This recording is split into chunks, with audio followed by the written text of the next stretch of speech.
നമസ്കാരം. മലയാളി വാർത്തയിലേക്ക് സ്വാഗതം. വിവാഹം കഴിഞ്ഞ് 6 ദിവസത്തിന് ശേഷമുള്ള മധുവിധ യാത്രയിൽ പഹൽഗാമിൽ ഭർത്താവിനെ കൺമുന്നിൽ വെടിവെച്ച് കൊലപ്പെടുത്തിയ ഭീകരർക്ക് ഇന്ത്യൻ സൈന്യം ഓപ്പറേഷൻ സിന്ദൂറിലൂടെ മറുപടി നൽകിയതിൽ കേന്ദ്ര സർക്കാരിനും പ്രധാനമന്ത്രി നരേന്ദ്രമോദിക്കും നന്ദി അറിയിച്ച് രംഗത്ത് വരികയാണ് അന്ന് മരിച്ച വിനയ് നർവാളിന്റെ ഭാര്യ ഹിമാൻഷി നർവാൾ. അന്ന് ആ ഒരു ചിത്രം നമ്മുടെ എല്ലാം തന്നെ മനസ്സിലൊരു മുറിവ് പോലെ ഇന്നും കിടക്കുന്നുണ്ട്. തിരിച്ചടി ഇവിടം കൊണ്ട് അവസാനിക്കരുതെന്നും ഭീകരവാദത്തിന്റെ അന്ത്യത്തിന്റെ തുടക്കമാകണം ഇതെന്നും ഹിമാൻഷി പറഞ്ഞിരിക്കുകയാണ്.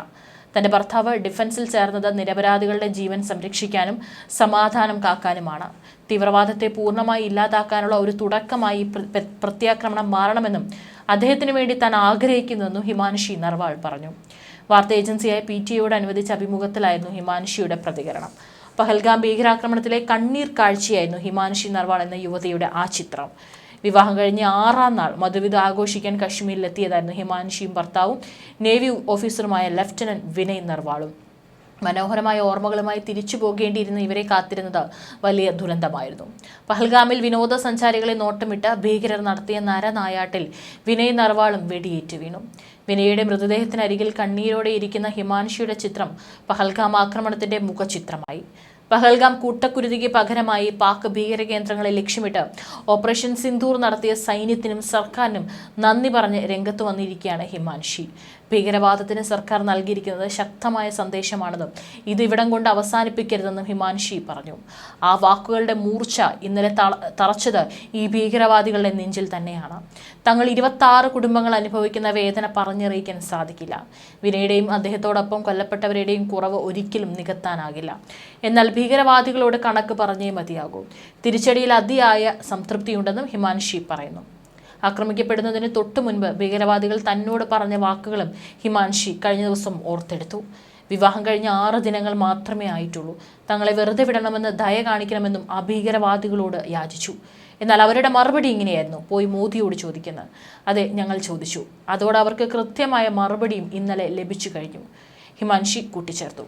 വെടിയേറ്റ് കൊല്ലപ്പെട്ട ഭർത്താവിന് അരികിലിരുന്ന് വിലപിക്കുന്ന ഹിമാൻഷിയുടെ ചിത്രം ഇന്ത്യയുടെ ആകെ നൊമ്പരമായി മാറുകയും അത് ഭീകരവാദത്തിനെതിരെ രാജ്യത്തെ ആകെ വൈകാരികമായി ഒരുമിപ്പിക്കുകയും ചെയ്തിരുന്നു. അന്നേ ആ ചിത്രം പങ്കുവെച്ചുകൊണ്ട് എല്ലാവരും പറഞ്ഞിരുന്നു, ഇതൊരു കാലത്തും മറക്കാൻ പോകുന്നില്ല, ഇതിനുള്ള മറുപടി ഉടൻ തന്നെ ഉണ്ടാകുമെന്നുള്ളത്. അതിനുള്ള മറുപടി തന്നെയാണ്, ആ സിന്ദൂരത്തിനുള്ള ഒരു മറുപടി മാത്രമാണ് ഇപ്പോൾ ഇന്ത്യ നൽകിയിരിക്കുന്നത്. ഇത് തന്നെ ഇത്രയും വലുതാണെങ്കിൽ അതിനും വലിയ രീതിയിൽ ഇന്ത്യ എന്തെങ്കിലും ചെയ്തിരുന്നാൽ എന്തായിരിക്കും പാകിസ്ഥാന്റെ ഭാവി എന്നുള്ള കാര്യം അവർക്ക് ചിന്തിക്കാവുന്നതേ ഉള്ളൂ. ഹിമാൻഷിയെ പോലെ ഭർത്താവിൻ്റെ മരണം നോക്കി നിൽക്കേണ്ടി വരുന്ന സ്ത്രീകളുടെ കണ്ണീരിനെയും പ്രതികാരത്തെയും ഓർമ്മിപ്പിക്കുന്ന പേര് തന്നെയാണ് രാജ്യം ഈ പ്രത്യാക്രമണത്തിന് നൽകിയത് എന്നുള്ള കാര്യം നമ്മൾ ഈ ഒരു അവസരത്തിൽ കൂടി പറയേണ്ടിയിരിക്കുന്നു. ഭീകരവാദത്തിനെതിരെ പൊരുതാൻ ആഗ്രഹിച്ച തൻ്റെ ഭർത്താവിൻ്റെ ആദർശത്തെ പൂർണ്ണമായി ഉൾക്കൊള്ളുന്ന തിരിച്ചടിയാണ് ഇന്ത്യ പാകിസ്ഥാന് നൽകിയിരിക്കുന്നതെന്നും ഹിമാൻഷി പ്രതികരിച്ചു. സൈന്യവും കേന്ദ്ര സർക്കാരും ഭീകരവാദികൾക്ക് ശക്തമായ സന്ദേശം തന്നെയാണ് നൽകിയിരിക്കുന്നതെന്നും അതിന് തനിക്ക് അങ്ങേയറ്റം കടപ്പാടുണ്ടെന്നും ഹിമാൻഷി പറഞ്ഞു. ഞങ്ങൾ 26 കുടുംബങ്ങൾ അനുഭവിച്ച വേദന അതിർത്തിക്കപ്പുറത്തുള്ളവർക്ക് മനസ്സിലായി. ഭർത്താവിൻ്റെ ജീവന് വേണ്ടി കെഞ്ചിയപ്പോൾ ഭീകരവാദികൾ പറഞ്ഞത് മോദിയോട് പറയാനാണ്. ഇപ്പോൾ മോദി അവർക്ക് മറുപടി നൽകിയെന്നും പറഞ്ഞു.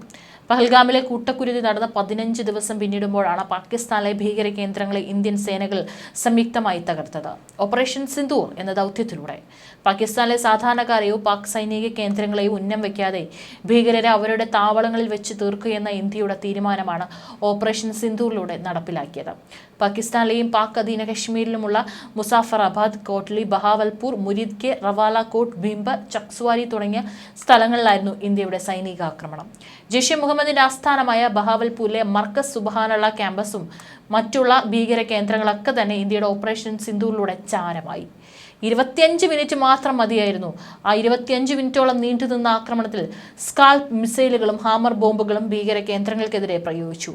ഓപ്പറേഷൻ സിന്ദൂറിന് പിന്നാലെ പാകിസ്ഥാനിലെ ഈ ഭീകര കേന്ദ്രങ്ങളുടെ ഉപഗ്രഹ ചിത്രങ്ങളും അവിടങ്ങളിൽ ആക്രമണം നടത്തുന്നതിന്റെ വീഡിയോ ദൃശ്യങ്ങളും സേന പുറത്തുവിട്ടിരുന്നു. ഇനി തെളിവ് ചോദിക്കുന്നവരോട് ഇതൊക്കെ തന്നെ പാകിസ്ഥാനിൽ ഇന്ത്യ എങ്ങനെയാണ് ആക്രമണം നടത്തിയത് എന്നുള്ളതിൻ്റെ വീഡിയോ ദൃശ്യങ്ങൾ ഇന്നിവിടെയുള്ള ഓരോ സാധാരണക്കാരൻ്റെയും മൊബൈൽ ഫോണിലടക്കമുണ്ട്. അതുകൊണ്ട് തന്നെ വലിയ തെളിവുകളൊന്നും തന്നെ ഇന്ത്യക്ക് പുറത്തുവിടേണ്ടതില്ല. ഓപ്പറേഷൻ സിന്ദൂറിന് ശേഷം നിയന്ത്രണ രേഖയിലും അന്താരാഷ്ട്ര അതിർത്തിയിലും പാകിസ്ഥാൻ ഏകപക്ഷീയമായ വെടിവെപ്പും കനത്ത ഷെല്ലാക്രമണവും നടത്തിക്കൊണ്ടിരിക്കുകയാണ്. ജമ്മു കാശ്മീരിലെ പൂഞ്ച്, തക്താർ മേഖലകളിലും പാകിസ്ഥാൻ നടത്തിയ അതിർത്തി കടന്നുള്ള ഷെല്ലാക്രമണത്തിലും 15 ഇന്ത്യക്കാരടക്കം കൊല്ലപ്പെടുകയും 43 പേർക്ക് പരിക്കേൽക്കുകയും ചെയ്തതായി പ്രതിരോധ വൃത്തങ്ങൾ അറിയിച്ചിട്ടുണ്ട്. എന്തായാലും അവിടെയും ഇന്ത്യ തിരിച്ചടി തുടരും. കുപ്വാര, രജൌരി, പൂഞ്ച് മേഖലകളിലെ നിരവധി പാകിസ്ഥാൻ സൈനിക പോസ്റ്റുകൾ ലക്ഷ്യമിട്ടും ഇന്ത്യൻ സൈന്യം വേഗത്തിൽ പ്രതികരിച്ചതായും വലിയ സൈനിക നാശനഷ്ടങ്ങൾ വരുത്തിയതായി റിപ്പോർട്ടുണ്ട്. പാകിസ്ഥാൻ തൊടുത്തുവിട്ട ഷെല്ലുകളിൽ നിന്ന് ഗുരുദ്വാര ശ്രീ ഗുരു സിംഗ് സഭയുടെ ഒരു മൂലയിൽ പതിക്കുകയും ഒരു വാതിലിന് കേടുപാടുകൾ സംഭവിക്കുകയൊക്കെ തന്നെ ചെയ്തിട്ടുണ്ട്. ആ മേഖലയിൽ വലിയ നാശനഷ്ടങ്ങൾ സംഭവിച്ചിട്ടുണ്ട്. അതിനുള്ള തിരിച്ചടി കൂടി ഇന്ത്യ ഉടനെ നൽകും. ഏതായാലും രാജ്യത്ത് അതീവ ജാഗ്രതാ നിർദ്ദേശമാണ് പുറപ്പെടുവിച്ചിരിക്കുന്നത്. അതിർത്തി മേഖലകളിലടക്കം ജാഗ്രത പുറപ്പെടുവിച്ചിട്ടുണ്ട്. 48 മണിക്കൂർ വളരെ നിർണായകമായിട്ടുള്ള സമയമാണ്. പാകിസ്ഥാൻ തിരിച്ചടിക്കാൻ തയ്യാറാകുന്നു എന്നുള്ള റിപ്പോർട്ടുകളൊക്കെ തന്നെ പറയുന്നുണ്ട്. അതുകൊണ്ട് ഇന്ത്യയും സജ്ജമാണ്. ഇനിയും പാക് പ്രകോപനം തുടർന്നാൽ ഉറപ്പായും തിരിച്ചടിക്കുമെന്നുള്ള സൂചന കൂടി ഇപ്പോഴും ഇന്ത്യ നൽകിക്കൊണ്ടിരിക്കുകയാണ്. ഏതായാലും അതിർത്തി മേഖലകളിലൊക്കെ തന്നെ പാക് വലിയ രീതിയിൽ സൈന്യത്തെ നിലയുറപ്പിച്ചിട്ടുണ്ട് എന്നുള്ളതാണ്. പക്ഷേ ഇപ്പോഴും ഇന്ത്യ നടത്തിയ അറ്റാക്കിൽ ഒരു പാക് സൈനികരെ പോലും യാതൊരു തരത്തിലും വേദനിപ്പിക്കുന്ന അല്ലെങ്കിൽ കൊലപ്പെടുത്തുന്ന രീതിയിലുള്ള നീക്കങ്ങളൊന്നും തന്നെ ഇന്ത്യ നടത്തിയിട്ടില്ല എന്നുള്ളതാണ്. ഇപ്പോഴും കൃത്യതയും വളരെ വ്യക്തതയുമായിട്ടുള്ള ആക്രമണമാണ് ഇന്ത്യ നടത്തിയിരിക്കുന്നത്. അതും ഒരു കാലത്തും യുദ്ധത്തിന് യാതൊരു താല്പര്യവുമില്ലാത്ത രാജ്യമാണ് നമ്മുടേത്. പക്ഷേ പല ഘട്ടങ്ങളായിട്ട് ഇന്ത്യ സംയമനം പാലിക്കുന്നത് നമ്മൾ കണ്ടിട്ടുള്ളതാണ്. പക്ഷേ ഇത് ഇന്നും ഇന്നലെയും തുടങ്ങിയതല്ല. ഇതിനൊരു അറുതി വരണമെന്ന് ഇന്ത്യക്കും തോന്നി തുടങ്ങിയിട്ടുണ്ട്.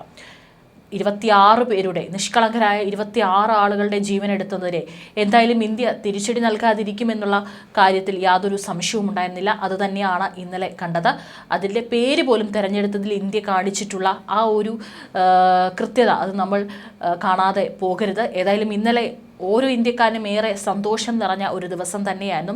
യുദ്ധം തീർച്ചയായിട്ടും ആരും ആഗ്രഹിക്കുന്നില്ല. കാരണം യുദ്ധം ഉണ്ടാകുമ്പോൾ ഇരു ഭാഗങ്ങളിലായിട്ട് നിരവധി സാധാരണക്കാരായിട്ടുള്ള ആളുകൾ മരിച്ചു വീഴും. അത് നമ്മൾ കണ്ടിട്ടുള്ളതാണ്. അത്തരത്തിൽ യുദ്ധം തുടർന്നു കൊണ്ടുപോകാനൊന്നും ആരും ആഗ്രഹിക്കുന്നില്ല. പക്ഷെ എന്നിരുന്നാലും ഇതിന് കൃത്യമായിട്ട് മറുപടി നൽകിയേ മതിയാവും. കാരണം നിരപരാധികളായിട്ടുള്ള ആളുകളെ ഇങ്ങോട്ട് കയറി വന്ന് കൊലപ്പെടുത്തിയതും മതം ചോദിച്ച് കൊലപ്പെടുത്തിയതിനുള്ള മറുപടി മാത്രമാണ് ഇന്ത്യ നൽകിയിരിക്കുന്നത്.